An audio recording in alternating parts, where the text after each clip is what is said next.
मैं पूछना चाहता हूं, मैं इस समय एक चलन देख रहा हूं,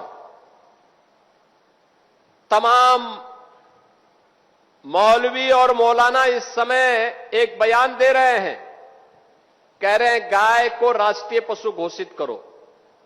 अबे हमने कहा कि गौ हमारी माता है, जन्म जन्मांतर का नाता है।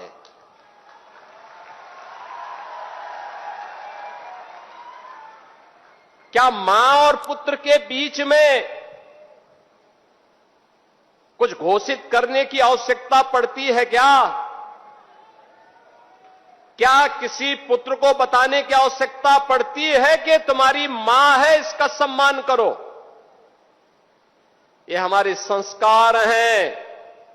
हमने अपनी मां के बारे में जो सम्मान का भाव रखते हैं वह भी, और हमने गाय को माता माना है, तो गाय तो हमारे लिए माता है, वो पशु नहीं। पशु तुम्हारी बुद्धि है जो तुम हमारी गौ माता को पशु बोलते हो।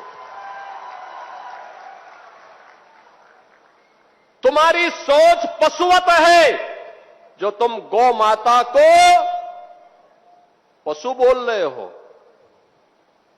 और तुम्हारा ये दोगलापन है कि जो एक और गौकसी को प्रश्रय देते हो।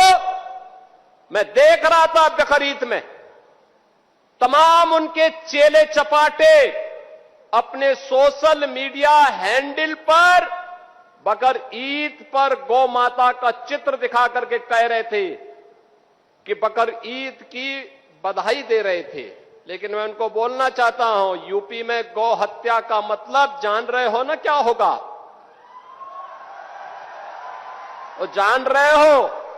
तो अगर जान रहे हो तो फिर अपने चेले चपाटों को समझा लो, नहीं तो कई कई पीढ़ियां याद करेंगी गौ माता के साथ किसी भी प्रकार की कोई हिमाकत की। तो मैं पूछना चाहता हूं,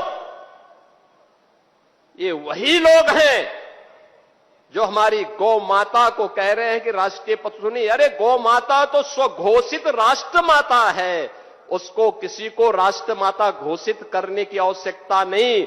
वैसे ही जैसे हमारी माता के बारे में किसी को परिचय देने की आवश्यकता नहीं पड़ती, जैसे गंगा माता के बारे में किसी को परिचय देने की आवश्यकता नहीं।